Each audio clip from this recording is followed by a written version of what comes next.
जय माता दी। राधे राधे। आइए सुनते हैं चौथ माता की यह कहानी। एक सेठ सेठानी थे। उनके एक बेटा और बहू थे। बहू सबको भोजन करा के फिर स्वयं भोजन करती। एक पड़ोसन ऐसी भी थी जो रोज पूछती कि बहू आज क्या बनाया खाया है। बहू कहती ठंडो बासी। एक दिन उसके पति ने ऐसा सुनकर विचार किया कि आज तो पकवान बनाए जाएं, फिर देखें कि मेरी पत्नी क्या कहती है। उसने तरह तरह के पकवान बनवाए और घर के सभी लोगों ने एक साथ बैठकर भोजन किया। आज भी पड़ोसन ने पूछा तो बहू ने कहा ठंडो बासी।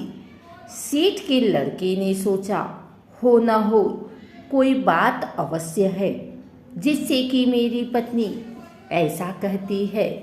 उसने पत्नी से पूछा तुम रोज ठंडो बासी खाया ऐसा क्यों कहती हो, जबकि अपन सबने एक साथ बैठकर कई तरह के पकवान खाए। उसकी पत्नी बोली अपन जो खा रहे हैं वह बाप बूढ़ों की कमाई है। जिस दिन आप कमा कर लाओगे उस दिन मैं समझूंगी कि ताज़ा भोजन कर रहे हैं। अब एक दिन लड़की ने माँ से कहा मैं एक बड़े शहर में कमाई करने जा रहा हूँ। माँ बोली बेटा अपने पास इतना धन है कि खाया नहीं छूटेगा। माँ के मना करने पर भी बेटे ने स्वयं कमाने का दृढ़ निश्चय कर लिया और जाते समय पत्नी से कहा मैं जब तक कमाकर बहुत सा धन लेकर ना आऊं तुम चूल्हे की आग मत बुझने देना। एक दिन चूल्हे की आग बुझ गई तो वह मन ही मन घबराने लगी, कहीं मेरे पति पर संकट तो नहीं आन पड़ा। जल्दी से पड़ोस में से आग लाकर चूल्हे में रख दूं। ऐसा विचार करके पड़ोस में गई। वहाँ पड़ोसन चौथ माता का व्रत पूजन कर रही थी। पड़ोसन ने कहा थोड़ी देर में आकर ले जाना। बहू ने पड़ोसन से पूछा आप यह व्रत क्यों करती हैं, इससे क्या मिलता है। पड़ोसन ने कहा चौथ माता के इस व्रत को करने से अन्न लक्ष्मी मिले और अपनी मनोकामना पूरी हो। अब बहू भी चौथ माता का व्रत करने लगी। दीवार पर चौथ माता बनाई। उस दिन घी गुड़ का चूरमा बनाकर रात्रि को चंद्रमा को अर्घ देकर भोजन करती। ऐसा करते करते बहुत दिन हो गए। चौथ माता ने उस बहू के पति को सपना दिया कि साहूकार का बेटा तू जागे कि सोवे, तेरी पत्नी बहुत याद कर रही है। घर जाकर उसकी चिंता मिटा। तू दुकान खोलकर कंकु केसर का पकलिया बना के बैठ जाना। आज तेरा हिसाब किताब चुकता हो जाएगा। अब तो चौथ माता ने जैसा कहा था वैसा ही हुआ।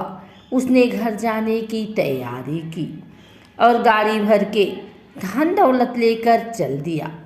रास्ते में एक बड़ा सा काला नाग फन फैलाए बैठ गया और कहने लगा आज तो मैं तुझे डसूंगा, छोड़ूंगा नहीं।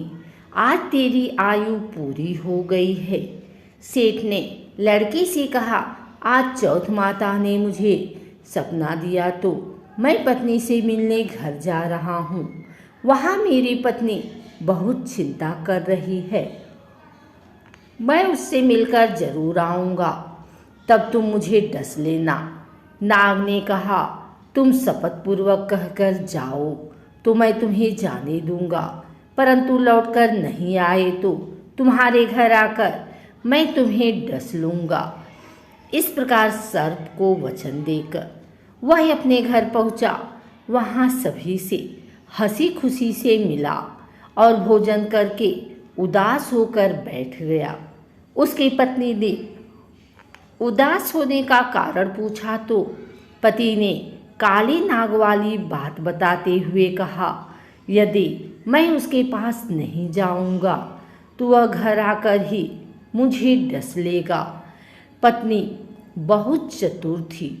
उसने कहा कि आप घबराओ नहीं, लेट जाओ, मैं एक उपाय करती हूँ। पत्नी ने कमरे की 7 पीढ़ी धोई।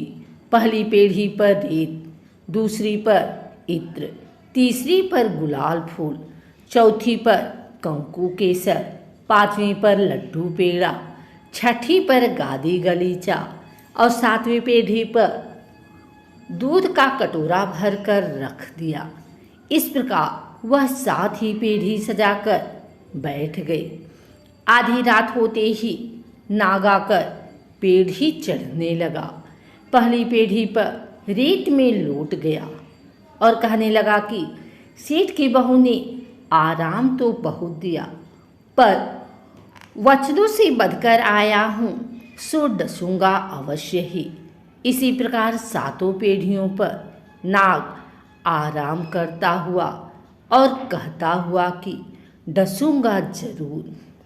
कमरे में जाने ही वाला था कि चौथ माता ने विचार किया कि मैं इसे नहीं बचाऊंगी तो संसार में धर्म कर्म और व्रत पूजन को कौन मानेगा।